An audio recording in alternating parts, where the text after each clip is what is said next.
Oke, assalamualaikum warahmatullahi wabarakatuh. Ya, selamat datang teman-teman ya di channel Helm Proyek. Dalam kesempatan ini saya ingin berbagi pengalaman dengan teman-teman semuanya terkait dengan sertifikasi POP pengawas operasional pertama yang baru aja saya lakukan ya, yang baru aja saya selesaikan pada 11 Juli 2021. Mungkin ada beberapa perbedaan ya dari POP sebelumnya karena ada eh, pembaharuan. Cuman secara overall sih masih sama aja sebetulnya ya. Ini jadi sebagai bahan pembelajaran juga buat teman-teman semuanya terkait dengan portofolio apa saja yang perlu dipersiapkan ya. Mungkin kedepannya teman-teman ingin dan berkesempatan buat POP, maka bisa belajar dari apa saja ya hal-hal yang perlu dipersiapkan seperti yang pernah saya alami sebelumnya. Nah, oke sebelumnya ya dunia pertambangan itu memang pasang surut ya.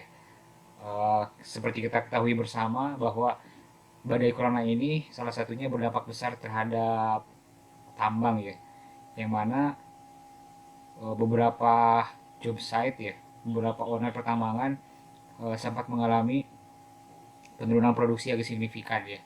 Nah, sehingga menyebabkan berdampak pada karyawan-karyawan yang akhirnya terpaksa harus dirumahkan ataupun diterminasi ya, karena kelebihan manpower sementara produksi itu sangat turun. Penurunan produksi terjadi karena harga batu bara sempat uh, turun jauh ya, turun jauh dan akhirnya membuat kolaps itu ya. Dan dimanapun dan kapanpun kita berada ya, terutama buat teman-teman semua, semoga juga dalam keadaan sehat walafiat. uh, corona ini mudah-mudahan uh, ya terbebas dari corona dan juga rezekinya bisa lancar ya. Kita juga pasti merasakan ya, orang-orang yang berkecimpung di dunia tambang atau di lapangan pasti merasakan betul imbas dari mulai corona ini sendiri. Ya, salah satunya adalah mekanisme keluar masuk site ya. Mekanisme keluar masuk site, lockdown yang biasanya kita bisa berwisata ya. Sekarang hanya masuk ke site dan terkurung gitu ya. Nah, oke. Jadi saya akan mencoba memberikan pemaparan sedikit ya terkait dengan apa POP ini. Jadi POP ini memang diperuntukkan untuk eh, pengawas ya, levelnya di pengawas. Kenapa harus dilakukan POP ini sendiri? Karena salah satunya adalah dunia tambang itu adalah aktivitas yang beresiko tinggi ya. Maka dari itu diperlukan sebuah kompetensi yang memenuhi agar lebih bisa mengantisipasi hal-hal yang tidak terjadi seperti yang namanya insiden ya. Dan sebagai seorang pengawas ada beberapa kriteria yang nanti akan kita bahas di sini. Ini sebagai salah satu indikator eh, pengawas itu dinyatakan kompeten dan siap benar-benar menjadi pengawas setelah disertifikasi oleh setelah mengikuti POP ini. Nah, ini yang terbaru yang baru saja kemarin saya selesaikan. Sebetulnya tidak sulit ya. Nanti akan saya coba sharing dengan teman-teman semuanya tips-tipsnya juga dan uh, hari ini kita akan membahas terkait dengan portofolio yang harus disusun ya uh, untuk mengikuti sertifikasi POP ini sendiri. Nah oke, jadi daftar unit kompetensinya adalah uh, ada beberapa hal ya yang perlu dimiliki oleh seorang pengawas. Di ada 8 hal. 8 hal ini nanti akan di-breakdownkan juga menjadi beberapa subbagian yang kemudian akan didukung dengan bukti atau dokumen-dokumen yang bisa divalidasi oleh asesor ya. Jadi berdasarkan SKK Permen 43 2016 ya tentang standar pengawas operasional Minerba gitu ya. Ada 8 bagian ya. Teman-teman bisa baca. Nah, kemudian jadi untuk siapa sih sebetulnya POP ini diperuntukkan ya? Jadi berdasarkan eh, Permen Sumber Daya Mineral Republik Indonesia Nomor 43 Tahun 2016 tentang penetapan dan pemberlakuan standar kompetensi khusus SKK pengawas operasional di bidang pertambangan mineral dan batubara. Jadi ada kategorinya itu adalah untuk yang lulusan SLTA maka minimal 10 tahun sudah pernah bekerja di pertambangan. Jadi biasanya eh, lulusan-lulusan SLTA begitu masuk ke tambang ada yang menjadi operator, ada yang menjadi mekanik, kemudian setelah beberapa tahun biasanya naik skill up dan menjadi TL ya, ataupun pengawas. Nah, secara peraturan ini maka seorang yang itu minimal 10 tahun ya, 10 tahun bekerja di lingkungan pertambangan, kemudian naik menjadi pengawas dan bisa mengikuti eh, kompetensi ini. Nah, kemudian juga yang selanjutnya adalah sarjana muda atau D3. Nah, untuk D3 ini syaratnya adalah nggak kelihatan ya, syaratnya adalah 3 tahun ya.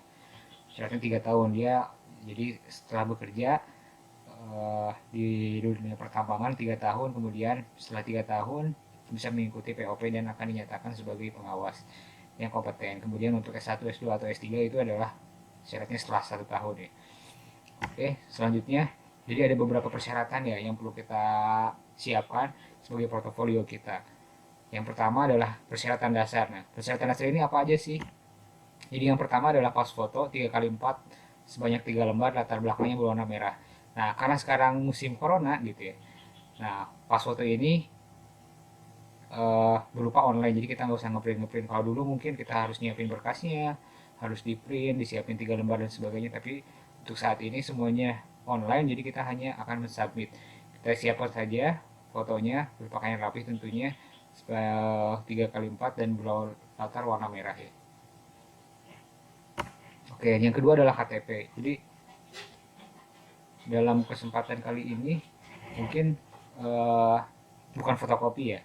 Kemarin sih saya bukan fotokopi karena memang submit online, jadi hanya di scan aja kemudian disubmit gitu ya.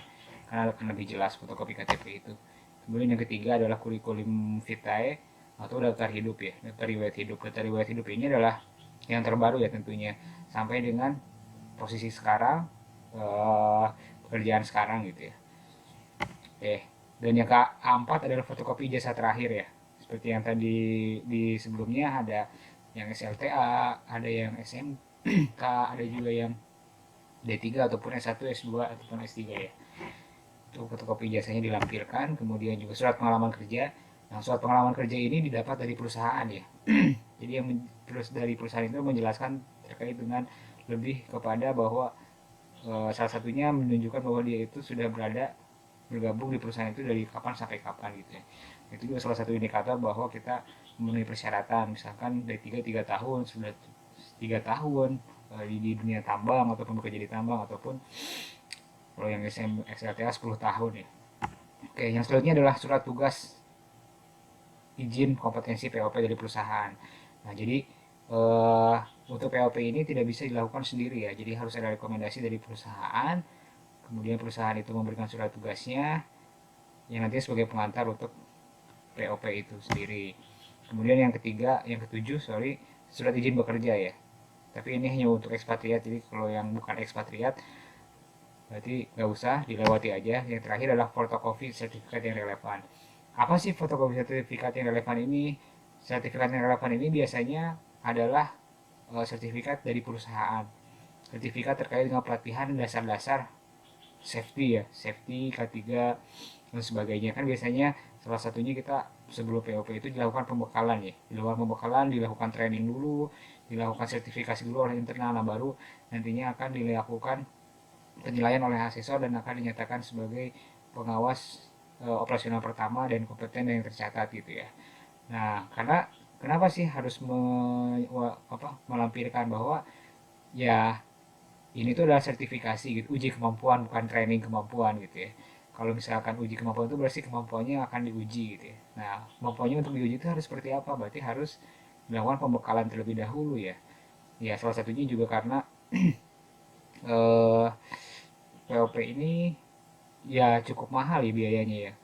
Kalau misalnya kita hanya datang petenteng aja tanpa persiapan juga sebetulnya, ataupun hanya langsung ikut saja tanpa adanya persiapan, tanpa ada belajar dulu, sayang gitu ya. Nanti malah bengang-bengong nih. Seperti itu. Biasanya kalau di kayak perusahaan saya kayak misalkan ada SKKP dan pelatihan-pelatihan terkait dengan SHI lainnya. Sertifikat dari internal perusahaan ya. Oke, kemudian yang kedua selain dokumen dasar yang tadi, kita harus menyusun portofolio adalah dokumen bukti pendukung ya. Apa aja sih dokumen bukti pendukung itu? Jadi yang pertama adalah B1 job desk. Nah, job description kita di pekerjaan. posisi kita di bagian apa, tugas tanggung jawabnya seperti apa gitu.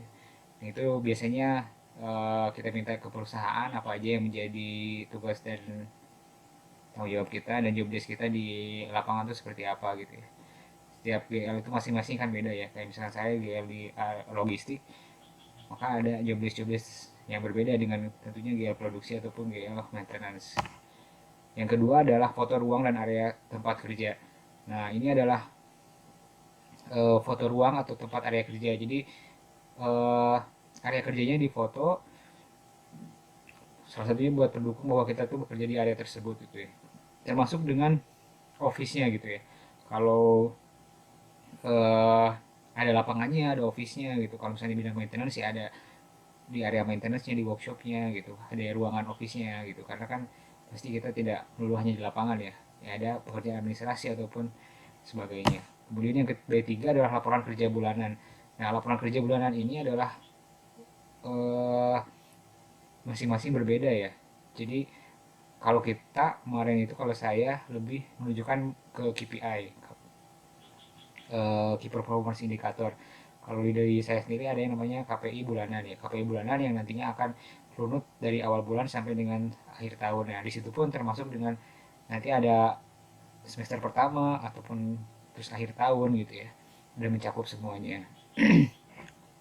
Biasanya tiap-tiap pengawas di bidangnya ataupun di bagiannya apapun biasanya ada yang namanya target bulanan ya, laporan kerja bulanan itu dilampirkan sebagai bukti pendukung bahwa kinerja kita ataupun pekerjaan kita itu ada laporan, ada indikator KPI-nya. Kemudian yang B4 adalah laporan pelaksanaan pertemuan keselamatan pertambangan. Nah, ini adalah laporan keselamatan, di laporan pelaksanaan pertemuan keselamatan adalah lebih kepada eh, perkumpulan ataupun meeting-meeting terkait K3 gitu ya. Ada yang K3 level 2, ada yang level 3 dan sebagainya gitu ya. Nah, laporan-laporan pelaksanaan pertemuan ini dilampirkan nanti data-datanya adalah contohnya seperti ada dokumentasi kegiatan, absen, kemudian notulensi dan sebagainya ya.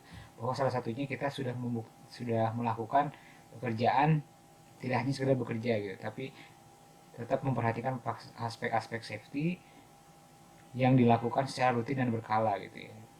Seperti itu. Kemudian yang B5-nya adalah laporan investigasi kecelakaan. Nah, dalam hal ini eh, setiap bagian eh, akan berkaitan dengan yang namanya insiden ya. Nah, biasanya dalam setahun ataupun dalam 2 tahun atau 3 tahun terakhir, tiap departemen atau bahkan tiap bagian biasanya terjadi insiden gitu ya. Insiden yang berkaitan. Nah, akan lebih baik ketika insiden itu memang insiden yang betul-betul real dari timnya gitu ya. Misalkan saya dengan tim saya ada 30 orang, kemudian ada insiden. Nah, LPI itu yang kemudian hasil investigasinya yang kemudian dilampirkan sebagai bukti bahwa kita itu sudah pernah melakukan investigasi insiden gitu ya. Jadi buktinya adalah, laporannya adalah serelevan mungkin dan sedekat mungkin dengan pekerjaan kita gitu. Syukur-syukur kita pernah mengalami ataupun ikut investigasi gitu ya. Itu akan lebih baik gitu karena nanti akan ditanyakan oleh asesor gimana urutannya, kemudian apa saja yang diambil dan sebagainya gitu ya. Jadi kita akan lebih mudah menjelaskan dan menangkapnya. Kemudian laporan IBPR dan HIRA gitu ya. HIRA itu IBPR itu adalah identifikasi bahaya penilaian resiko ya. Kemudian ataupun HIRA, HIRA itu High Risk Identification and Risk Assessment gitu ya. Jadi setiap bagian, setiap departemen itu pasti ada yang namanya potensi-potensi gitu ya, di setiap pekerjaannya, di setiap bagiannya pasti ada potensi-potensi. Nah, HIRA ini disusun setiap masing-masing departemen ada HIRA-nya, salah satunya sebagai kontrol ya. Setiap pekerjaan-pekerjaan yang berpotensi terjadinya insiden itu dilakukan pengendalian. Uh, ketika setelah dilakukan pengendalian maka akan dilakukan penilaian kembali. Ketika dinilai maka pengendaliannya ataupun berisikonya masih besar atau potensi bahayanya masih besar, maka dilakukan pengendalian lagi dan seterusnya sampai dinilai bahwa oh ternyata pengendaliannya udah aman. Ketika kerja itu dilakukan dengan pengendaliannya A, B, C, D dan sebagainya, maka potensi bahayanya akan sangat kecil. Nah, ini penting ya karena Salah satunya antisipasi kita agar tidak terjadinya insiden gitu ya. Disedia payung sebelum hujan ya, karena tambang itu adalah salah satu aktivitas beresiko tinggi, jadi peraturannya sangat ketat sekali terhadap safety ya. Jadi safety itu nomor satu ya. Kita bisa kehilangan alat, kita bisa kehilangan uang, tapi yang namanya kesehatan, keselamatan, apalagi nyawa tidak ada gantinya gitu ya. Tidak ada maintenance-nya, tidak ada spare part-nya gitu ya. Pokoknya harus dijaga baik-baik. Nah, dan yang ketujuh adalah laporan pelaksanaan pengelolaan lingkungan pertambangan di area kerja. Nah, maksudnya B7 ini adalah terkait dengan pengendalian terhadap lingkungan. Nah, dalam waktu itu, kalau dari tim kita lebih menunjukkannya terkait dengan pengolahan limbah ya. Jadi kalau yang namanya kontraktor ataupun owner kan biasa kita adanya aktivitas maintenance itu pasti akan menimbulkan limbah ya. Nah, limbah itu dikelola dan dilaporkan, harus sesuai gitu ya. Kalau tidak ada pelaporannya berarti limbahnya kemana gitu, itu kan yang jadi pertanyaan gitu. Kemudian juga bisa menampilkan bukti-bukti pengujian di area lingkungan, misalnya pengukuran kadar airnya dan sebagainya, itu bisa dilampirkan ya. Salah satu bahwa kita kegiatan pertambangan ini peduli terhadap lingkungan dan tidak terlalu merusak gitu. Meskipun memang merusak tapi ya ada kontrol dan pengendaliannya gitu ya. Nah, yang ke B8 adalah laporan kegiatan inspeksi. Nah, kegiatan inspeksi ini adalah kegiatan yang sebetulnya wajib dilakukan oleh seorang GL ya, ataupun pengawas gitu ya. Nah, kegiatan inspeksi ini kita lampirkan sebagai bukti bahwa kita selalu melakukan inspeksi area kerja. Nah, salah satu inspeksi area kerja itu adalah untuk melihat kondisi ya, kondisi-kondisi yang tidak aman ataupun berpotensi untuk membuat bahaya. Makanya kenapa ada laporan per bulannya gitu. Dan biasanya pengawas itu ada target ya. Kita ada target sebelum itu harus berapa kali inspeksi, dan nantinya dari inspeksi itu semakin banyak ditemukan, semakin kita bisa mengclosing dan menghilangkan potensi-potensi itu, maka kejadian-kejadian yang tidak diinginkan atau insiden pun akan semakin kecil. Kemudian yang ke-9 adalah job safety analysis ya, JSA. Nah, JSA ini adalah harus secara format penulisan, secara pembuatannya harus sudah mengelotok di kepala masing-masing gitu ya, setiap WL itu. Nah, JSA ini dilampirkan juga terutama terkait dengan kegiatan yang high risk-nya. Masing-masing di kegiatannya, di departemennya high risk-nya apa, maka dilakukan salah satu kontrolnya dengan JSA gitu ya. Nah, JSA ini disusun dan dibuat ya. Nanti kita kapan-kapan akan coba mereview dan sharing-sharing gitu ya, pembuatan JSA yang baik dan benar itu seperti apa ya. Di video selanjutnya mungkin ya, insya Allah. Jadi JSA ini dilampirkan, dibuat dan ditandatangani gitu ya. Nah, dan yang B10 adalah terkait dengan work permit. Nah, work permit itu apa sih? Work permit itu adalah izin bekerja untuk area-area kritis gitu ya. Biasanya untuk area-area kerja kritis itu sebelum dilakukannya suatu pekerjaan maka diperlukan yang namanya permit to work ya, work permit.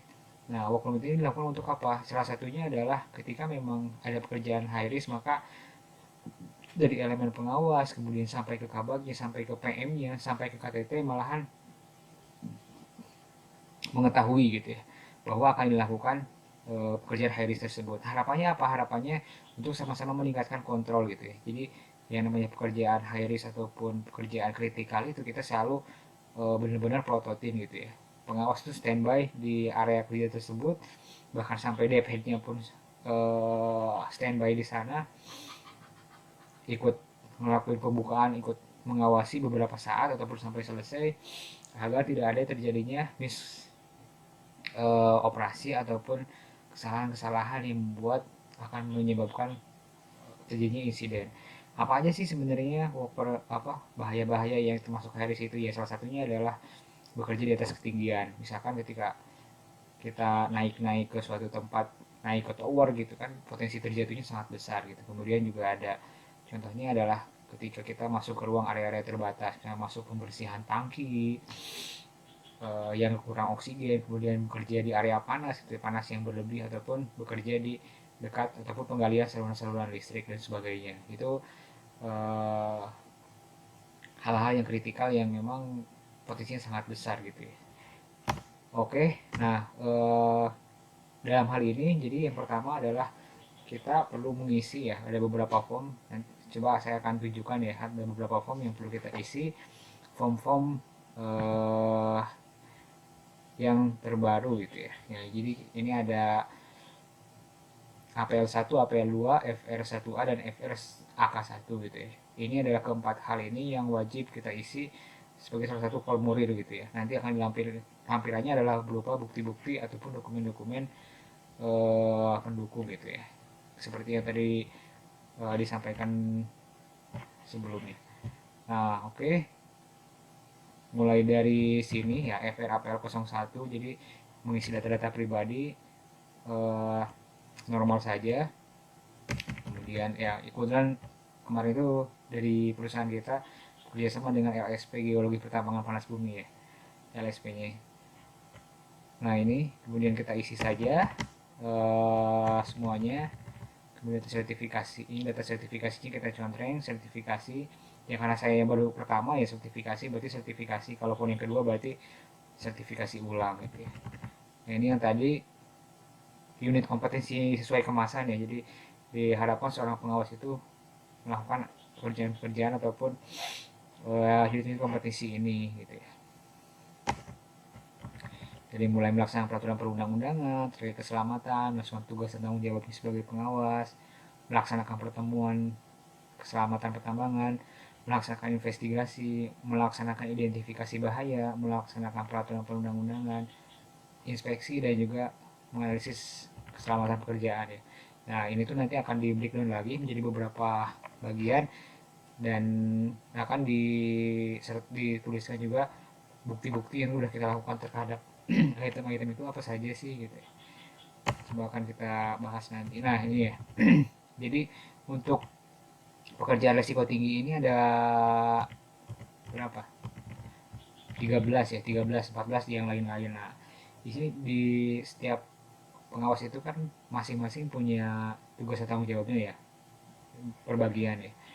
Nah kemudian juga diisi diisi sesuai dengan tanggung jawabnya. Kayak misalkan dari saya itu, karena saya GL logistik atau pengawas di logistik, maka yang relevan high risk di logistik itu adalah bekerja di ketinggian dan pengangkatan gitu ya, lifting. Yang lainnya tidak gitu. Kalau dumping, blasting itu lebih ke produksi line clearing. Ada juga penggalian tanah, bekerja dekat air gitu ya. Repair and maintenance conveyor belt dan sebagainya. Ya mungkin buat teman-teman yang punya ide lain, misalnya pekerjaannya kritis, silahkan tulis di kolom komentar ya. Ataupun ada yang kita perlu sharingkan terkait dengan high risk ini, yang mungkin di perusahaannya gitu ya, hal tersebut tidak dijadikan high risk gitu, apa saja. Oke, ini ada 14 item, tinggal diisi saja, dicontreng-contreng ya, sesuai dengan nyataannya apakah berhubungan atau tidak. Kemudian ini adalah yang tadi ya, persyaratannya. Nah jadi kita wajib menulis ataupun mencontreng bagian-bagian yang udah kita kumpulkan. Nah nanti dari ke 8 ini kita lampirkan seperti fotokopi KTP dan sebagainya. Kemudian di sini dicontreng-contreng saja, kecuali yang 7 ya, karena kita tidak bekerja, bukan ekspatriat ya. Contreng-contreng ini tidak boleh ada yang kosong ya, tidak boleh ada yang kosong, artinya semua yang item-item ini perlu kita lampirkan bukti-buktinya gitu ya. Nah kemudian ini ada dokumen-dokumen pendukungnya, ada job desk, dokumen pekerjaan, ada foto ruang kerja, kemudian laporan kerja bulanan, laporan pelaksanaan pertemuan keselamatan, laporan investigasi kecelakaan, kemudian laporan IBPR atau HIRA. Terus yang ketujuh adalah laporan pelaksanaan pengelolaan lingkungan hidup. Yang kedelapan adalah laporan kegiatan inspeksi, yang ke-9 adalah JSA, yang ke-10 adalah work permit ya. Nanti di video selanjutnya saya akan mencoba bahas dan memperlihatkan kepada teman-teman dokumen portofolio saya ya, apa saja yang saya submit terkait dengan ini semua gitu ya. Nah ini perlu kita persiapkan gitu ya. Nah kemudian yang terakhir kita tanda tangani dan diisi dengan nama lengkap ya. Nah ini sebagai nanti akan dilihat oleh asesor dan akan ditinjau gitu. Nah biasanya juga asesor akan menanyakan kembali nih di dokumen-dokumen ini, misalkan oh jasanya, coba buka jasanya gini-gini, coba jelaskan kembali gitu ya. yang ini perlu kita pahami gitu ya, karena apa yang kita buat harus bisa kita pertanggungjawabkan dan jelaskan gitu ya, karena kita yang pasti lebih mengerti gitu ya terkait dengan portofolio kita dibandingkan asesor. Asesor hanya melihatnya dari secara luas dan secara umumnya saja. Nah, kemudian ada juga yang namanya APL 02 ya.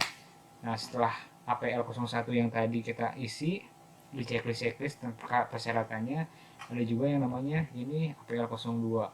Nah, APL 02 ini breakdown detail dari hal-hal yang tadi kayak di APL 01 gitu. Nah, jadi ada beberapa elemen di sini yang perlu kita harus dimiliki oleh seorang pengawas gitu ya. Nah, dan salah satunya menampilkan bukti-bukti terkait dengan relevansi elemen-elemen ini sendiri gitu. Contohnya ini, yang pertama adalah elemen menerapkan peraturan perundang-undangan terkait dengan keselamatan pertambangan. Salah satunya apa sih? Nah, berarti salah satunya adalah bukti yang relevan adalah job desk, foto ruang kerja, fotokopi work permit, laporan kerja dan sebagainya gitu ya. Nah, kita tulisnya adalah K gitu ya. K berarti K itu adalah kompeten. Jadi artinya kita mau nilai diri kita sendiri gitu ya. Kalau kita menilai diri kita belum kompeten, artinya gimana orang lain gitu ya. Jadi kita harus pede, kemudian isi saja K gitu semuanya. Apalagi kita sudah mengumpulkan berkas-berkas yang tadi gitu. Salah satu bukti pendukung bahwa kita relevannya adalah ataupun kompetennya adalah adanya bukti-bukti yang relevan tersebut gitu ya. Kemudian menerapkan dasar-dasar keselamatan pertambangan gitu ya. Ini apa bahasanya baku dan rumit ya. Cuman ketika kita sudah melakukan dan mengumpulkan poin-poin yang tadi, bukti-bukti yang relevan tersebut sebetulnya udah tercover itu semua gitu ya. Melakukan tugas dan tanggung jawab keselamatan seperti laporan kerja dan sebagainya ya. Ya kita isi saja, ini cukup banyak ya breakdownnya masing-masing. Iya, namun sudah tercover dengan persyaratan-persyaratan dan bukti-bukti pendukung yang telah kita kumpulkan sebetulnya ya. Nah oke, kalau udah selesai berarti kita terakhir ditulis nama dan tanda tangan juga. Oke, selanjutnya kita akan melihat APL 01 udah, APL 02 udah, kemudian kita akan lihat FRIA. Nah, FRIA ini adalah penilaian atasan ya, rekomendasi penilaian atasan, bahwa yang dimaksud adalah atasan kita yang merekomendasikan kita untuk menjadi pengawas dan merasa bahwa kita telah kompeten untuk dilakukan sertifikasi gitu ya. Jadi kebetulan saat itu saya dinilai sama atasan saya, kemudian diisi rekomendasi dan sebagainya lah ya, penilaian atasan, dan kemudian di tanda tangan juga, diisi dengan tanggalnya, ini rekomendasi dari atasan. Karena kita pasti punya atasan ya, namanya pengawas itu pasti punya atasan.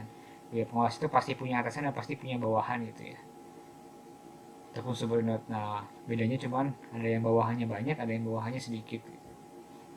Seperti itu. Kemudian yang terakhir adalah FRAK 01. Jadi FRAK 01 ini adalah persetujuan asesmen dan kerahasiaan gitu ya. Nah, ini nantinya akan diisi oleh asesor gitu ya.